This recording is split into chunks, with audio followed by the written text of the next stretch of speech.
And this was, so let me explain. Oh, Just Ross Stripling let game oh, one. let whoa, let Jacob, I let just whoa. let listed like me explain. Yes, sir, there she goes. hello and welcome to episode 229 of section 138. I'm your host, Mark Colley. As always, joined by Bryson and Jacob. It was a good series until the last game. The Blue Jays dropped the series finale 11-0 to the Tampa Bay Rays, but they still take 3 of 5 in a big 5-game series as we head down the stretch in September. Bryson, Jacob, how are you guys? We're doing good, or at least I'm doing good. We are going to ignore, that's what I was trying to say. We are going to ignore the finale today, and we're going to just kind of, look at the other 4 games that happened in this series. Like you said, 3 out of 5, a successful series. Of course, winning today, though, on Thursday, that would have definitely been good, winning 4 out of 5. That would have made you feel even better. But the fact you come away 3 out of 5, you make some ground up on the Rays in the AL wildcard race. And now basically the Jays and the Mariners are in a virtual tie almost right now for first place. So things are even tighter than they were at the beginning of this series against the Rays. And it just shows how important this was, taking 3 out of 5. And I mean, at this point, you have now separated yourselves in the last couple of weeks from the Orioles and now the Rays. And it's okay, it's only half a game, but at the end of the day, half a game, a full game, that matters. And you still have another 4 games against the Rays after a couple more series, but these games are starting to wind down. And what did I say yesterday or the last time we recorded? You have to win every single series going forward, or at least almost all of them. They won this series, and ideally you ended a little bit better, but I still think it was a good series overall.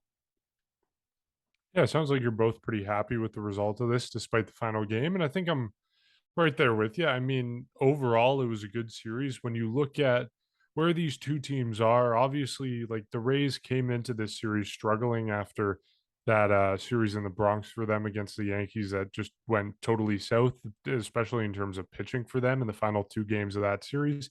But all things considered, the Rays are a very good team. The Blue Jays are a very good team. And when those two teams collide, someone's going to win some games, someone's going to lose some games. And ultimately, I think, if they play one more game of this series, maybe the Rays win and it's 3-3. If you flip a coin, maybe it goes 2-3. Maybe that's the split that the Blue Jays have against the Rays. So these are two very evenly matched teams. And taking 3 of 5, you got to be pretty happy with that, as much as I wanted my prediction of 4 or 5 to come true. And it almost did until the disaster today on Thursday as we record this. We know what our general impressions of this series are. I want to take it game by game, and especially starting with Alek Manoah. We know he made headlines for basically waking up at 2 a.m. and having a debilitating stomach bug, as we understand it. He was not feeling well at all. He calls the team doctors, he calls the training staff, the manager, he gets the ball rolling. We find out that, probably 9 or 10 a.m. it gets released that, yeah, he's dealing with this thing. He's been scratched. He gets replaced last minute.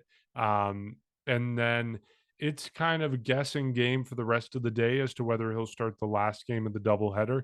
And turns out he does.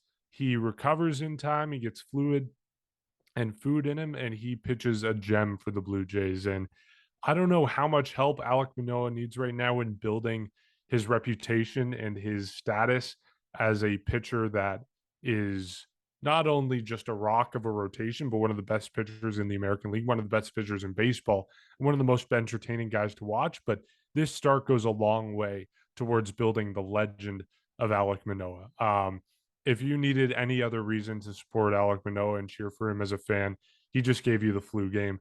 And this is a game I feel like we're going to be referring to for a while, even if it wasn't actually like all that spectacular. Like he's had other performances like this all season, but when you consider everything that's going on with him, what's going on with the Blue Jays, how dark of a spot they could have been in if they had to go to 2 bullpen games back to back.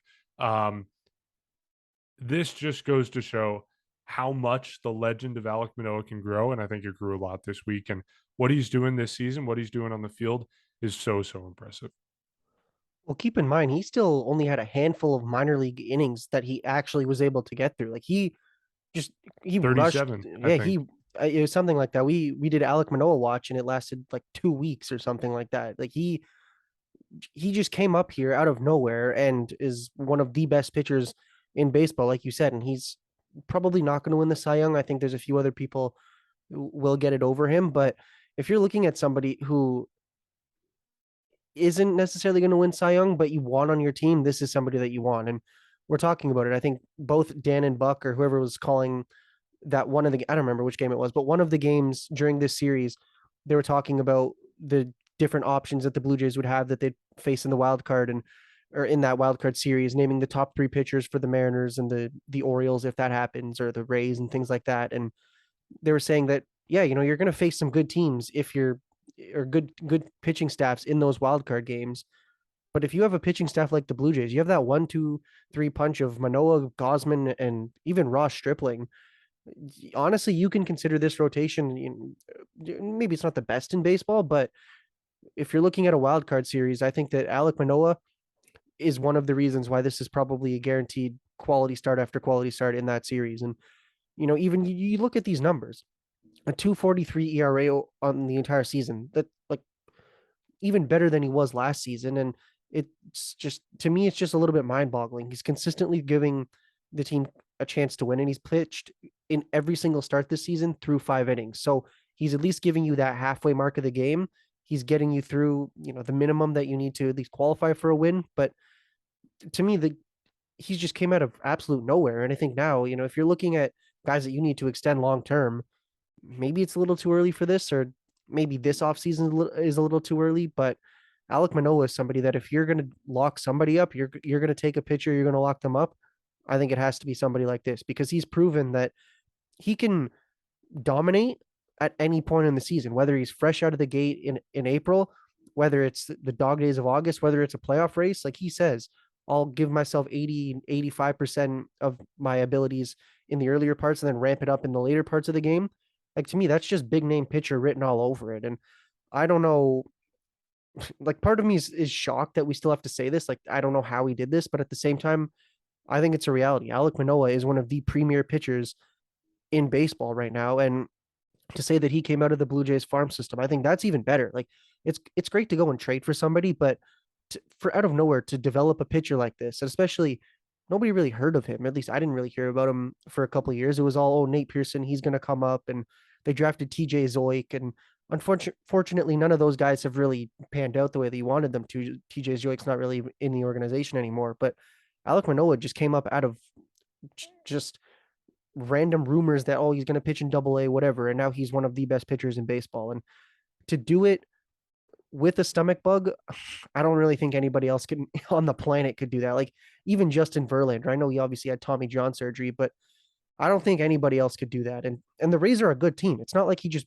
won against the Orioles, who unfortunately might not have much to live for in terms of playoff hopes anymore, or any bad team. Like, this is a good team in the thick of a playoff race, and that was game 3 of the series, so they're still in it. And he completely dominated them, and I think his next start might be against the Rays as well. Either that, I think it's against the Orioles, that series finale. So it'll be a good, well-deserved rest for him, but he is just proving time and time again that just when you think that, maybe his innings limit is starting to creep up on him, maybe he's not going to pitch anymore, he just proves everyone wrong, and he wants to be there for the team. And I can't wait to see him in one of those games, whether it's in Toronto, whether it's in Seattle or wherever. But if the Blue Jays make the playoffs, he is getting a guaranteed game. Like, he's not your game 3 pitcher. He is guaranteed pitching, because he gives you a win no matter what.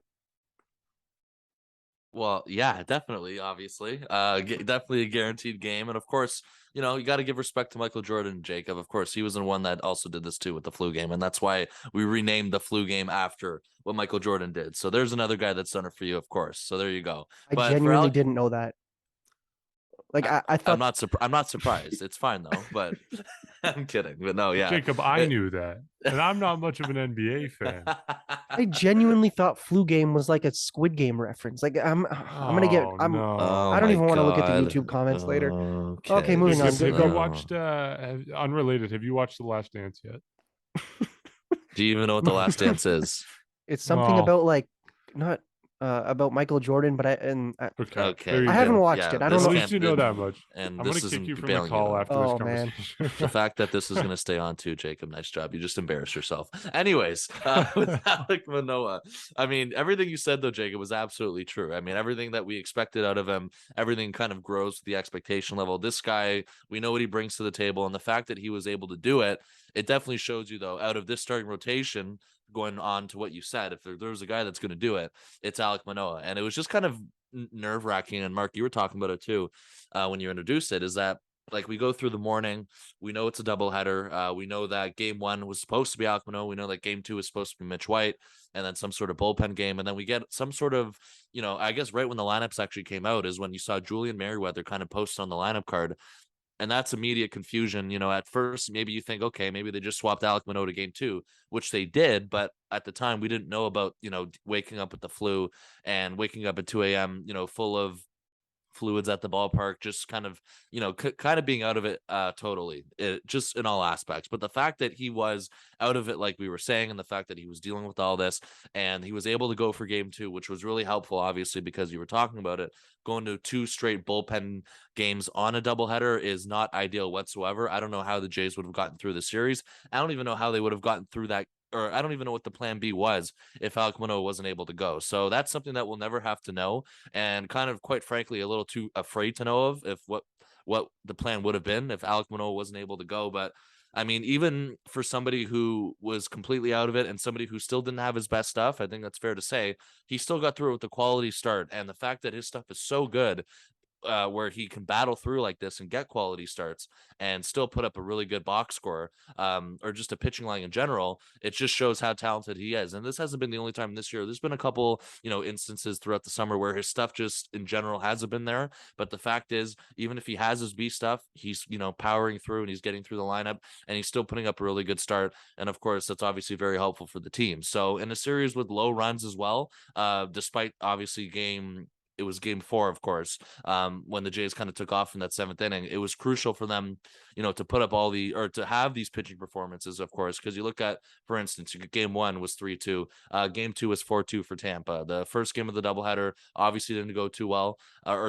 Yesterday with Ross Stripling, again, that was when they took off in the 7th inning. But for the doubleheader games, the first game was 4-2, like I mentioned. And then, of course, the second game with Alec Manoah pitching, the Jays were able to get through as well in the 7th inning once again, and they were able to win 7-2. So it just shows how important it was limiting Tampa Bay to these runs, because of course Tampa also had some really good starts today. And you look at Shane McClanahan's start today, they have a really good team as well. And we know how good their pitching can be. For anybody that throws on a Tampa Bay Rays uniform, we know the story about how they instantly become just somebody on a different level in terms of their talent and all that. So it was an important series. We knew the implications. And of course, with Alec Manoah, we know in terms of how much he's dependent on in this rotation. You can make the argument he is the top guy right now. And you were talking about a playoff start, Jacob. Perhaps this is a conversation we're getting into later, but it'll be interesting to see how many of us, or out of all of us, who have him game 1. Of course, the other option would be somebody like Kevin Gausman. I'll save that for later, but like you said, a staple in the playoff rotation, a guy that you feel like is built for the playoffs as well. You just, every time he goes out there, no matter the circumstances, this one was a new one in terms of waking up with a stomach, or just a flu bug, or whatever the heck it was in his stomach. And the fact that he was able to put up the start he did, that was a new one in terms of us even building our confidence even higher and higher, just showing truly how good this guy really is, just at what he does. So I mean, it's something that we expected. And again, the circumstances made it even better. It was the flu game, Alec Manoah version. And the fact that he was able to pitch that well, despite not feeling good, was a massive bonus for this series, because of course it was one of the deciding factors of why this team won 3 out of 4 or 3 out of 5. Of course, you can nitpick at different, or other games that they lost, the other 2 games that they lost, but quite frankly, if he wasn't able to go in that game 2 of that doubleheader, we have no idea how the series would have ended in terms of just the pitching situations. And we obviously not a guarantee that the Jays would have won that game. Yeah, I think you look at it realistically, there's pretty good odds that the Jays lose that game if Alec Manoah isn't starting. So then you're talking about taking 2 of 5. And then you're also looking at the ramifications for the bullpen having to pitch a whole other game. You're maybe looking at 1 of 5. And when you get to that conversation of falling, that's what, 3 games behind the Rays if you lose 4 or 5 games. That's not a great situation to be in compared to where we are now, where the Jays, yeah, it's marginal, but they're a half game up on Tampa Bay. So that's a huge swing in momentum and a huge swing in the way the standings shape up just based on that one game. And yeah, maybe we're reading too much into it. Maybe someone comes out of the bullpen and surprises us, kind of like what Mitch White did in game one. And I want to get to that in a second. But bottom line, the start from Alek Manoah, him being available on the mound, saved the Blue Jays a bunch, and we can't overstate how important that game was. I do want to talk about Mitch White, though, because in game one, he did come through big for the Blue Jays. And you look at that game one outing, the Blue Jays didn't have to use much of their bullpen because of Mitch White. And yeah, Julian Merriweather wasn't sharp early on, and certainly White wasn't sharp in the early innings of his bulk outing, I guess, if you want to call that. But he settled down and he was able to give the Blue Jays real innings in a situation where they really needed it, you know, unsure of what's going to happen in game two. So I just want to give him some love in this conversation as well, because as disastrous as that day had the potential to be, Mitch White was a big reason, along with Alek Manoah, why it wasn't. So I want to give him some love as well. Quickly before we move on, Alek Manoah, Jacob, you mentioned this word, Cy Young. He's certainly in the conversation, but I think he's more of a long shot the way things stand right now. We know Shane McClanahan, who started today against the Jays and shut them down. He is right now kind of leading that conversation. The recent stint on the IL hurts it a bit, but he was able to basically just be on it for the minimum 15 days. So I think he still probably has the best shot of anyone in the American League to win it. Justin Verlander is also kind of the 1A, 1B to Shane McClanahan. He's been phenomenal. The old man just keeps doing it year in and year out. It's kind of ridiculous, but I think those are the two names leading the conversation. To be honest, I see Alek Manoah maybe getting some, second and third place votes, or probably more likely third place votes, but I think Justin Verlander and Shane McClanahan are going to finish 1 and 2. I don't know what order they'll be in. I think if I was betting, I'd say McClanahan 1, Verlander 2, and then Manoah 3. And I think, there are other guys who are playing into that conversation as well. Dylan Cease is a guy whose name is brought up a lot. He's having a phenomenal season. So I don't know. I think I see Manoah more as a number 3 guy instead of 1 or 2, which is kind of disappointing, but I think that's just the reality of the situation right now. Yeah, it's unfortunate that you're not going to get recognized. I mean, he'll get recognized in terms of second and third place votes for sure. I'm sure he'll get some second place votes. I'm not going to, or maybe even some first place, but it is what it is. I mean, you're honestly, if I was a pitcher or if I was, playing in a team sport, honestly, I'd rather that World Series trophy than I would the personal trophies. That's just me. I don't know. But I think if we can look at anything, it's just I don't care if Alek Manoah doesn't win the Cy Young. I think all I want to see is him pitching in some type of meaningful game, some type of sold out crowd at the Rogers Center deep into October. And yeah, it'll be nice to see it. I mean, it was cool to see Robbie Ray do it last season.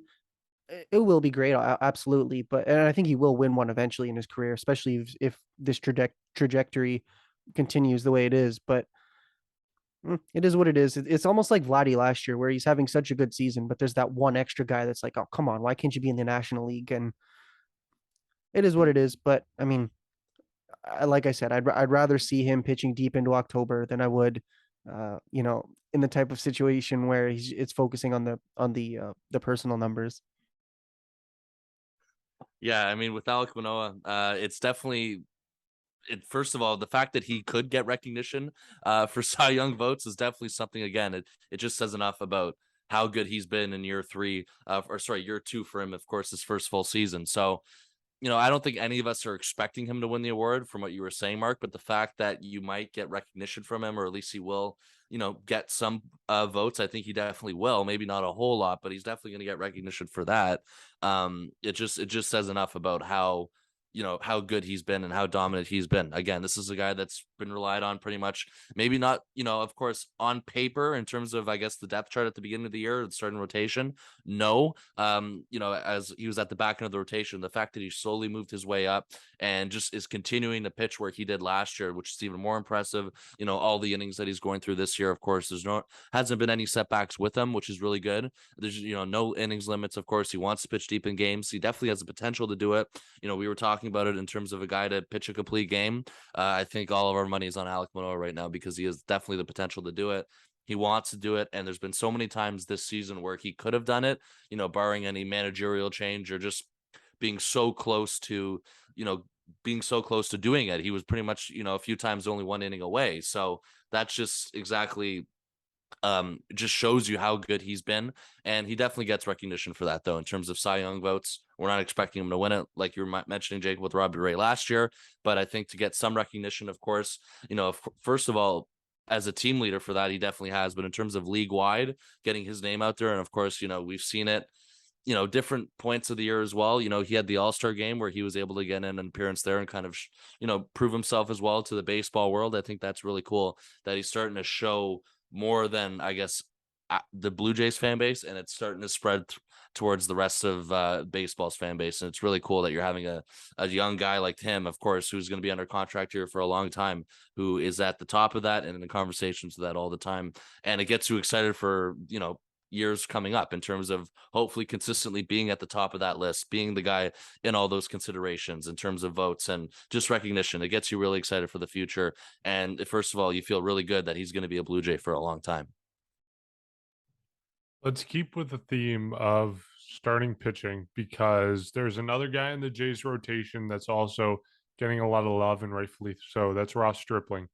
And we've had this conversation before, but the topic of the potential of the Blue Jays to, whether it's extending Ross Stripling or offering him the qualifying offer or signing him to a deal in the offseason, it's gaining a lot of traction. And I don't think the question is, should the Blue Jays do it or not? Because based on Ross Stripling's performance this year, that's pretty clear. But the question is now becoming, how much do you give him? What's the offer? And to be honest, I don't think the Blue Jays at this point in the year, with the season Ross Stripling is having, I don't see there being any sort of progress towards an extension. And, the Blue Jays front office is not like the Atlanta Braves front office. They're not extending guys left and right. We haven't seen them extend anyone outside of Matt Chapman, and even Matt Chapman who's just buying out arbitration years. So I really don't see it happening before the end of the season. But when it comes to qualifying offer, I think we were kind of on the fence when we talked about this a couple months ago, but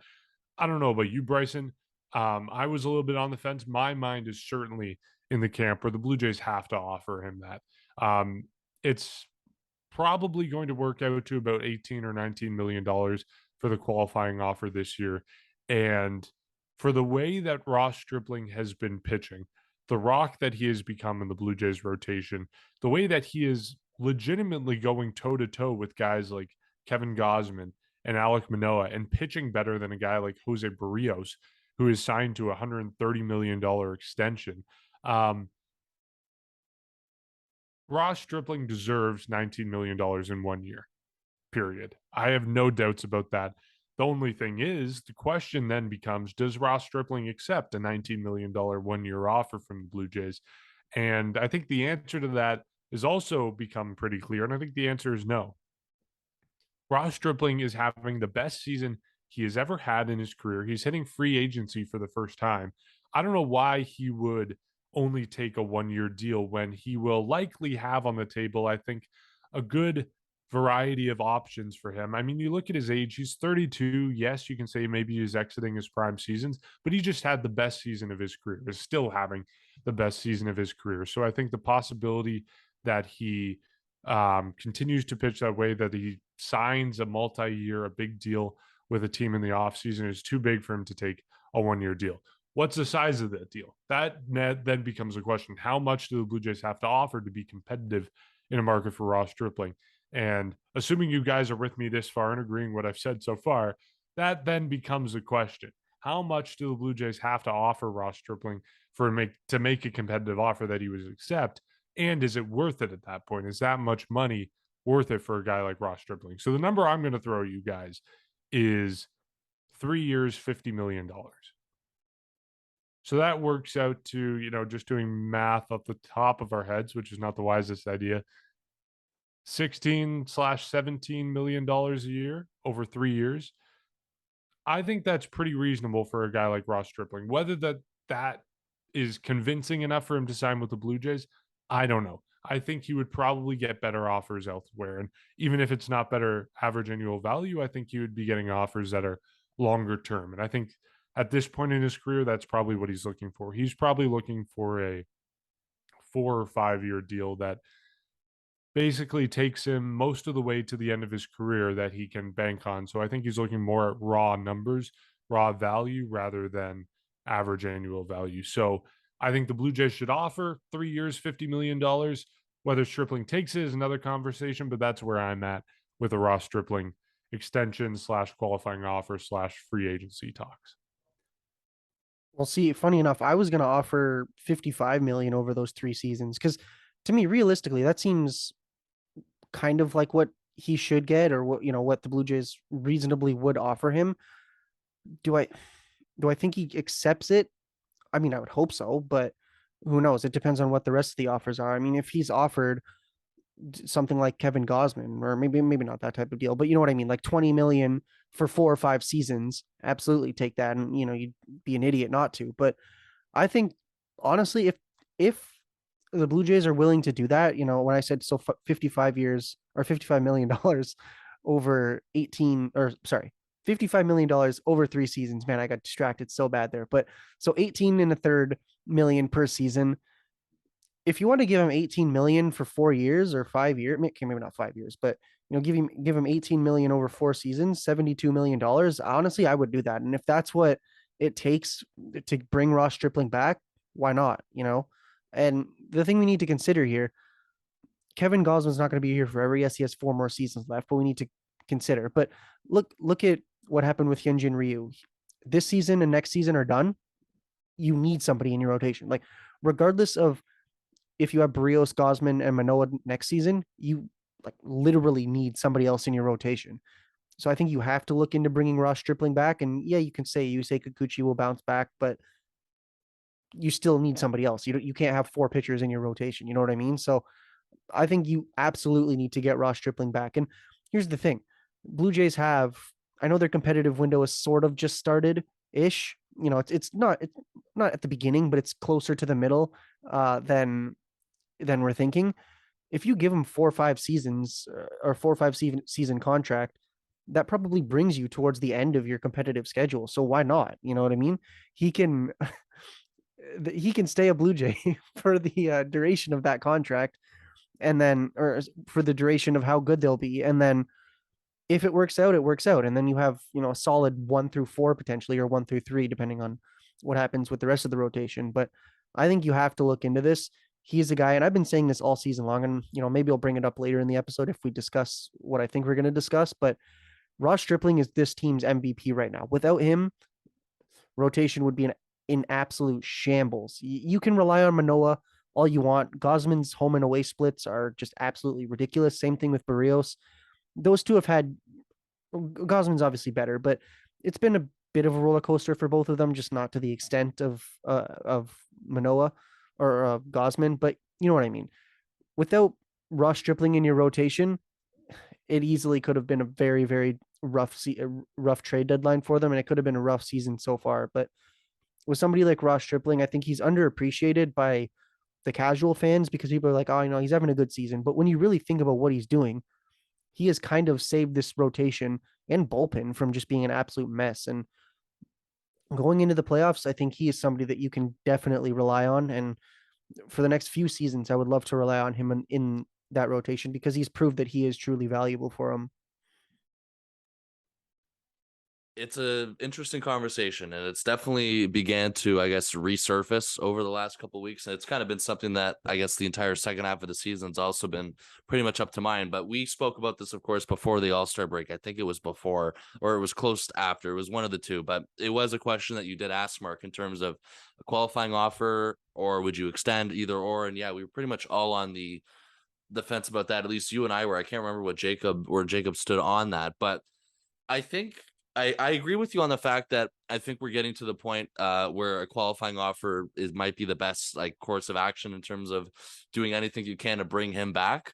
I would definitely do it at this point right now. To me, it just feels like the more he pitches well, and of course, you love the way he's pitching, but all I'm saying is it just feels like the more he pitches like this, the more and more likely he is not back with this team next year. That's just the feeling I get. I don't know. Of course, it's very, at this point, I highly doubt that there's going to be a contract extension. You were talking about it, Mark. This is the first time he's going to the market. He's most likely going to want to test the market and, get a feel for what's out there for him. So, I mean, of course, there's a chance he completely avoids all that and takes a qualifying offer. Absolutely. But in the case where he doesn't, that's pretty much what's going to happen. And of course, it's not impossible that the Jays don't bring him back. That's definitely going to be something that is, of course, something that they're definitely going to probably be involved with in terms of conversations on that. And we know the way the qualifying offer works. If he ends up leaving, of course, the draft pick. So it's interesting because for me, it's hard to determine just his value on the market. I know you guys threw the numbers at me. I still just am not convinced fully that is his value in terms of that, just because of the fact that he's a swing man. He can do both. I don't have a good feeling about that before, and I think that's something that they brought up as well. I don't think he is a swing man anymore. Like, he's been in the rotation since May, and you look at his stats, he has a 7-3 record. Winning record doesn't matter, but he has a 2.47 ERA and a 0.88 whip over 16 starts since taking over Hyun-Jin Ryu. So I don't think he's really going to be considered a swingman anymore. But I think he's done it before. And he's got I'm tons saying, of experience. But you can't pay him as if he's still a swingman. Like, that's the question. I think he's going to get paid like a mid to high end starter just because of what he's done this year. And that's the question in terms of if you are, and of course, most likely after the season you are. But the fact is, the history, of course, as a swingman, it complicates things for me, and I don't know. In terms of a 3-year deal, I think I'm actually going to disagree with both of you. I wouldn't give him a 3-year deal. At this point, not right now. I'm not fully convinced on it. I don't, as much as I love the way he's been pitching this year, I don't know. Maybe it's the fact of the past couple of contracts that the Jays have given out to starting pitchers that hasn't worked out. You talk about Yusei Kikuchi, you talk about Hyun-Jin Ryu. The other thing is, it's not just that.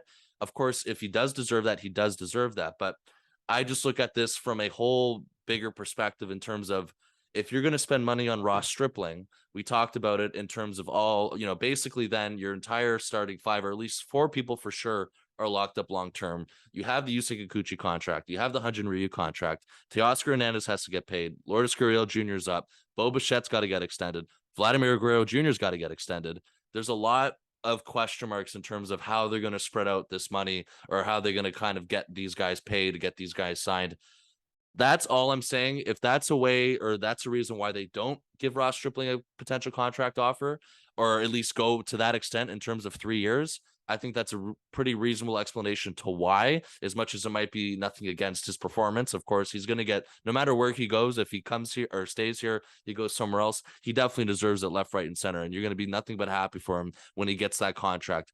From the Blue Jays perspective, there's question marks, I think, for that before I would have a clear-cut answer or a clear-cut opinion supporting the idea of giving him that amount of money, because we don't know what's going to happen with Yusei Kikuchi. We have to assume he's going to be back next year. I mentioned the other guys, and of course the young guys are soon up to get paid, and I talked about the other guys that are pretty much due in a couple years. To me, it hasn't been determined yet, because none of that I've mentioned has gotten done yet. So that's why to me, it's a little bit more complex than I think, or than you think about it for that one. But of course, the other thing is, if you look at it from another perspective, if you let Ross Stripling go, then you have 3 starters that are locked in terms of guys that you're comfortable with. And then you have a whole, like, not only your 5th starter with Yusei Kikuchi, because of course that contract is just getting started as well. You also have a hole at the 4 spot. Then you're left wondering what they're going to do, come spring training next year. And, if they go out and get somebody cheaper, I don't know. But all I'm saying is, it creates another hole for your team. And that's the other perspective of it. But in terms of a qualifying offer, I would give it to him. I'd be prepared if he would take it. I'd also be prepared if he wouldn't take it. And of course, if he doesn't take it, I think, of course, you got to definitely entertain it. You definitely have to be trying to keep him. But I think there's a certain point where you go, and it's nothing against Ross Stripling. I wouldn't overpay to keep Ross Stripling. That's all I'm saying. But of course, Jacob, you're completely right about him, I think, being the MVP of this rotation in terms of keeping it together, in terms of making it perform the way it has been, because he definitely has saved them a bunch. So that's the one part where you completely acknowledge it, and we're gonna have a good conversation about, a potential playoff series. And if you guys have him starting in one of those games, I think I'm excited for that conversation. But that's all I'm saying with Ross Stripling.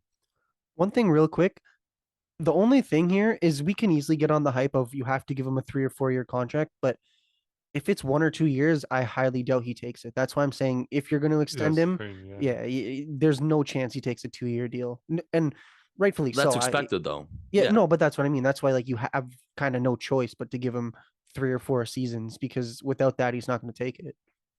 Well, like I understand as much as I disagree with it, like I understand where you're coming from, Bryson, where you do at some point have to just cut your losses somewhere. Like you have so many players that are coming off the books over the next few years. And at some point you have to decide who you're going to pay and who you're going to let walk because you can't pay them all. And yeah, maybe in the moment it's a tough decision, but you pass on Ross Stripling because you have to save that money to extend Teoscar Hernandez or extend Lourdes Gurriel Jr. or dedicate it to a long-term extension to Alec Manoa or Vladdy or Bo. So I understand that part of it.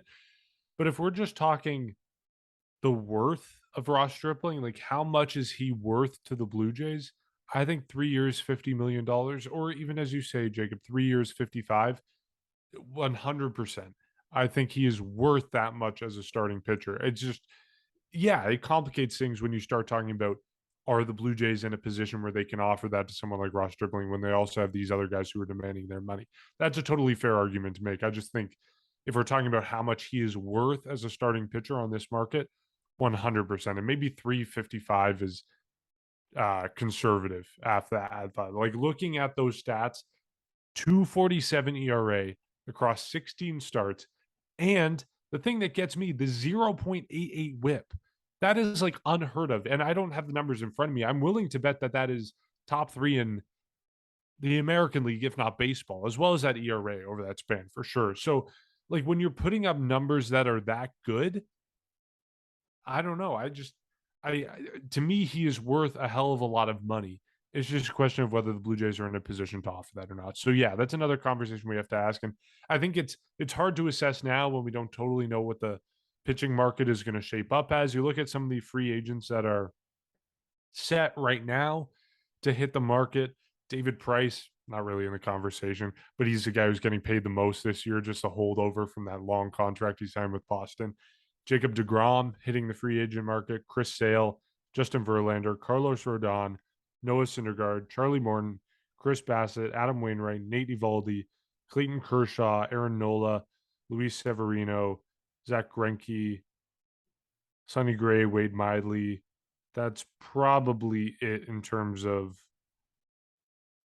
Michael Wacha, maybe Jake Odorizzi. Like those are the names that you're looking at. And I think when you compare, like obviously Ross Stripling isn't of the ilk of DeGrom or Verlander or even like Rodon or Sale to some extent. I know Sale injury, et cetera, but I think a team would still be willing to pay him money. I think Ross Stripling slides just under that group. So that's the type of contract size that we're talking. So yeah, the position the Blue Jays are in, maybe you can offer him that. Maybe you save that money and prioritize it elsewhere. But I think if we're talking value alone, he deserves that money. Yeah, that's obviously definitely a different conversation. So, I mean, look, they're regardless if he takes that qualifying offer or not, they're going to be in the mix for him. And maybe they go 3 years. Maybe if it's more term, maybe the dollar drops. I don't know, but it's. I'm not saying they completely let him walk. And of course, I know you guys know that you're going to be involved with it. And I think you definitely have to do everything you can, or at least go to a certain level to try and keep him, because of course he is valuable in this rotation. You talked about it. His worth is definitely there. He's been pitching lights out. I believe people compare him, or they're comparing him to the 2015 Marco Estrada with that changeup. That's a fair comparison. And really, it feels like it's a similar kind of just story, or it's a very accurate comparison in terms of not being, that showcase name or being that, that top name, but at the same time, you're in the middle of that rotation and you're just carving through lineups left, right, and center, especially with that changeup. So that's where I see it from there. And of course, I see the comparison.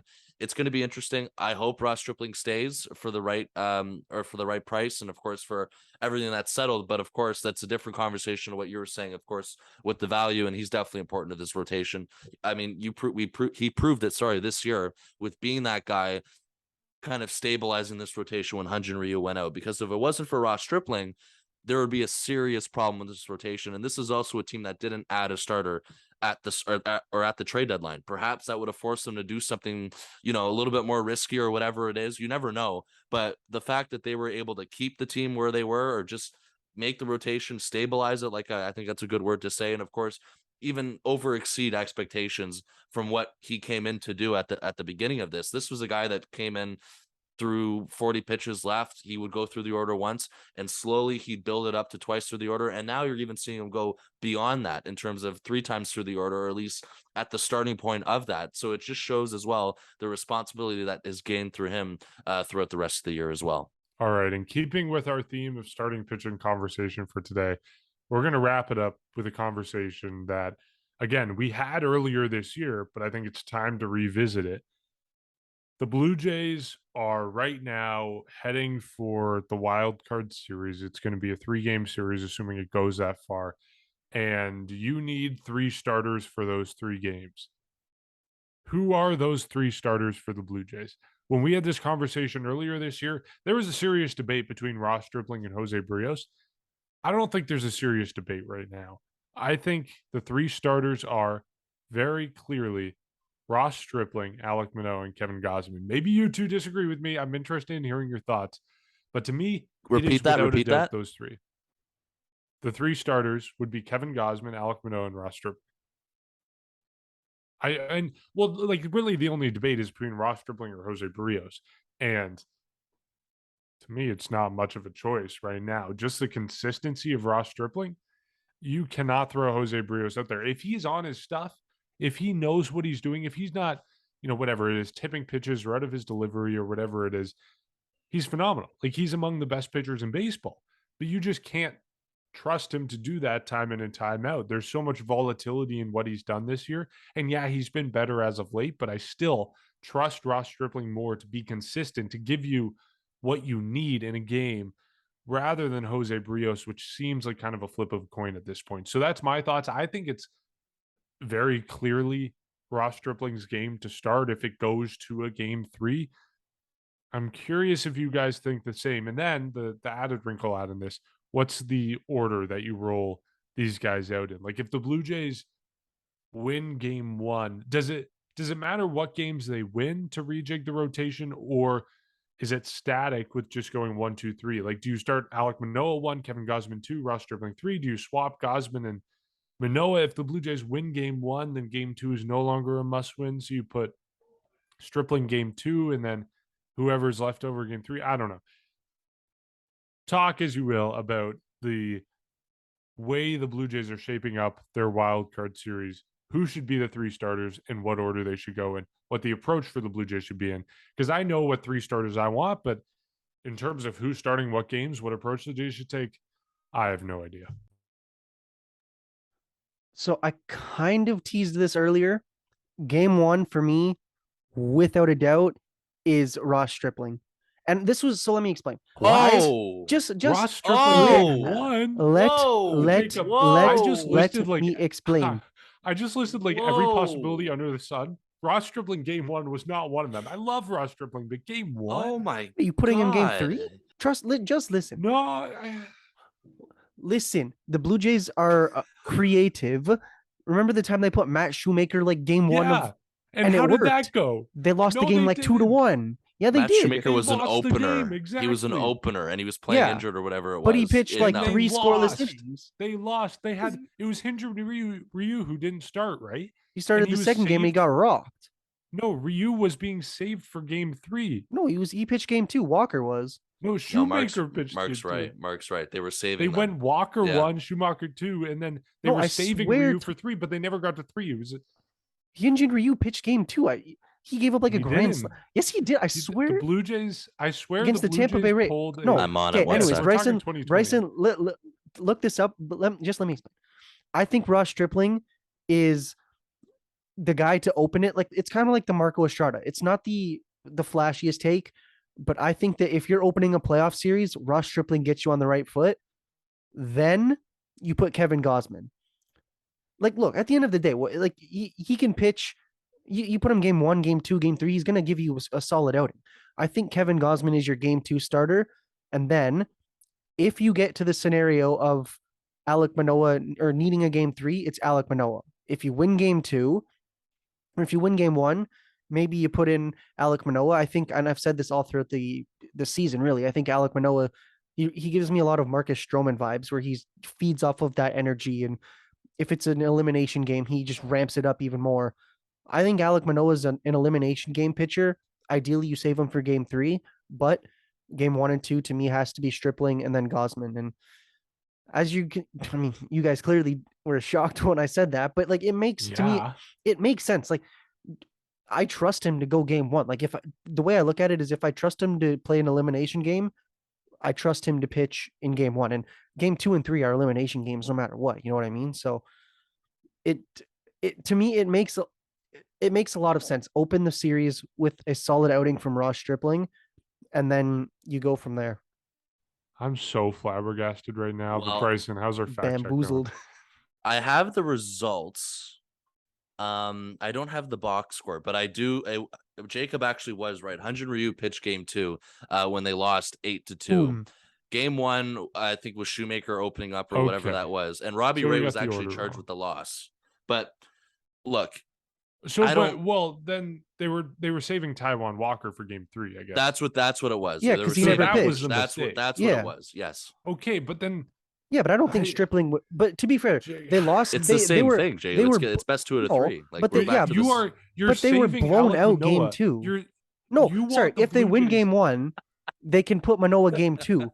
But Jacob, you are saving Alek Manoah for a game that may never happen. You are pulling a No. Buck Showalter and Ubaldo Jimenez in the 2016 wildcard game. You're saving Alek Manoah for a game that the Blue Jays may never get to because they lose game 1 and 2. no, they can put him game cannot 2. wrap my head around this. No, they can if they win game 1, or if they feel the need to do it, they can put Manoah game 2. No. But you're suggesting I see Ross what he's Stripling saying. game 1. But yeah, And but the then Blue what's your? Jays lose game 1. I'm not saying they So lose then game you 1. put who You're do you saying put don't. game? He's saying don't. You're not deciding on a game 2 starter until after game 1. That's what he's saying. Okay, but okay, so Ross Stripling goes game I 1. think. Yeah, If the Blue Jays win, who goes game 2? I think you put Manoah. If the Blue Jays lose, who goes game 2? I don't like this, Jacob. I'm Possibly sorry. I don't Manoah. like If this. you lose, no, to me, it makes more sense. Well, I want Manoah In the in a wild world, you're starting Stripling in game 1. Game 2 should be Manoah if you lose, because Yeah, then it's a okay, fair. must-win game. If you win game 1, then to me, okay. In my mind, it should be Kevin Gosman game 1. If you win game 1, you put Ross Stripling game 2 because it's no longer a must-win game. If you lose game 1, you put Alek Manoah game 2 because then it's a must-win game. If you lose, your season is over. So you need Alek Manoah in that game 2. So that's how I guess that I would put Gosman 1, and then, like I just said, exchange it that way. But Stripling, Jacob, you lost me there. but like it didn't not work in 2020. Like I swear it was like it didn't work. It didn't They work. lost Swear- both games. Yeah, but It I did swear- not work. Yeah, they lost the first game 2-1, and they lost like 8-3 the next game. They That- lost. Yeah, not because the then Taiwan pitchers That's were all Walker- you- bad. They lost. Yeah, It doesn't because matter Ryu by got how rocked and the much, they offense was lost. trash. Okay, but They then the lost. point but is like, though. here's the thing. Ross Stripling in game 1 it is not like. Do you want him in an elimination game? And I'm not saying that as a knock to him, but I'm saying I would rather Manoah be in an elimination game or like you know what I mean, like a must win. I think Ross Stripling is perfect for game 1. He gets you off on that right foot. He can still pitch an elimination game. I don't see the issue with putting him in game 1 and then you rejig it depending on the way that game 1 goes. All right. Okay. Well, this is. I'll make it even a better conversation. I'll even change it up from both of you because I think. Well, yeah, Jacob, you got definitely have an interesting strategy. I just think what you're proposing, without interrupting, hang on. What you're proposing is that the strategy that they did in 2020, but basically what I think Mark was trying to say, and as well as me, is that Taiwan Walker was lined up for a game that never happened, and then you're taking the same risk if you do the same thing with Ross Stripling in game 1. But here's the thing: I'm as much as I can see I can definitely see this happening in terms of a strategy where, okay, game 2 is not a must win if you win game 1. For me, I'm keeping it simple, and I'm sending out the 2 best guys game 1 and 2 because I'm pitching to win the first 2 games, especially if the series is in Toronto. If it's home field, you gotta go 1-2. You have to go regardless if it's out of order. I'll just say I'll go Manoah, Gausman, game 1, game 2, and then yes, if it's a game 3, we've been talking about it. We've been talking about a guy that's been stabilizing this rotation. We should feel comfortable sending out Ross Stripling in a game 3. I would feel comfortable with it. I mean, he's pitched well all season. He's familiar with, if they play a team like the Tampa Bay Rays or whatnot. I'd feel fine with sending him out for a game 3. I think you pitch to win game 1 and game 2. You don't have to worry about a game 3, kind of like how it worked against the Blue Jays in 2020, Jacob. But I think, but of course, I definitely can see a strategy, what you guys are saying. And maybe it's probably more of a realistic one that you guys are saying. But for me, if I was putting it together, I'm pitching simple. I'm trying to finish him right away with game 1 and game 2. And then if it gets to a game 3 where you need a tie break, you got to go, obviously, then that would be Ross Stripling. And of course, another guy that hasn't been even mentioned in this conversation is a guy like Jose Barrios. I mean, it's just finding responsibilities and finding roles for those guys. If it's a game 3, if it's a do or die, the Jays can go wacky with some sort of bullpen management. Maybe you involve a guy like Barrios in the game. I don't know. I'm just kind of throwing out scenarios because, of course, that's a guy that we haven't mentioned at all. The other thing is, I think the conversation or the certainty of Ross Stripling pitching won't be made, of course, until, I guess, at the end of the season, in terms of riding the hotter hand is what I'm saying. Because if everything goes to plan right now, if nothing changes, you go with Ross Stripling. But what I'm saying is a guy like Jose Barrios is starting to pitch really well as well. If there's a way to get him involved at some point in the series, I don't know. Ross Stripling, again, Mark, I mentioned it, as much as he may not be getting paid as a starting pitcher, as a swingman, he has been a swingman before. If they go to a game 3, I don't know. It would be pretty creative if you do. It's just something to get him involved in terms of my scenario, because you're throwing out a Manoah or a Gausman game 1 or game 2. That's all I'm saying. Those are your first 2 starters, though. I thought this would cut and dry. I thought it was so obvious. I understand. Yes, I think I agree with you more than what I actually proposed with Gausman/Manoah game 1 and 2, and just win the first 2 and hopefully don't. I'm just throwing out wacky game 3 scenarios. Yeah, that's like all what? So wait, so you would have Jose Barrios start, and then no, have I'm Ross saying you Stripling never come in know. as a swingman? All I'm saying, he's been a swingman. That's all I'm saying. Oh man, I guess. I mean, okay. Do you want Yusei Kikuchi? To be fair, who do you want pitching? Oh, no. Yusei Kikuchi is not on the postseason run. Yeah, exactly. Okay. A lot of this depends on what the final games of the season looks like for the Blue Jays, to be fair. Who they have going out there. Like, if Ross Stripling pitches the final game of the season, I don't think there would be enough days of rest for him to go game 3, right? Because I think it's the final game, there's an off day, and then it's 1, 2, 3 wild card. So I think he would still need an extra day of rest in order. The to wild be able card to start starts that. the Friday of that last. And week. the final game of the season is Wednesday, right? Yes. Yeah. So there's only one off day in between. Well, so that's game 1. You may have to get wacky though, because it's 3 straight days, right? Yes, it goes Friday, Saturday, Sunday. So yeah. You would have to start, if whoever starts the final game of the regular season is not ready, it would have to pitch on short rest, 1 day short rest to go in game 3. So maybe that's a scenario where you get wacky, where Jose Barrios starts and then Ross Stripling is a swingman because he's not on full rest. I don't know. I thought this was cut and dry.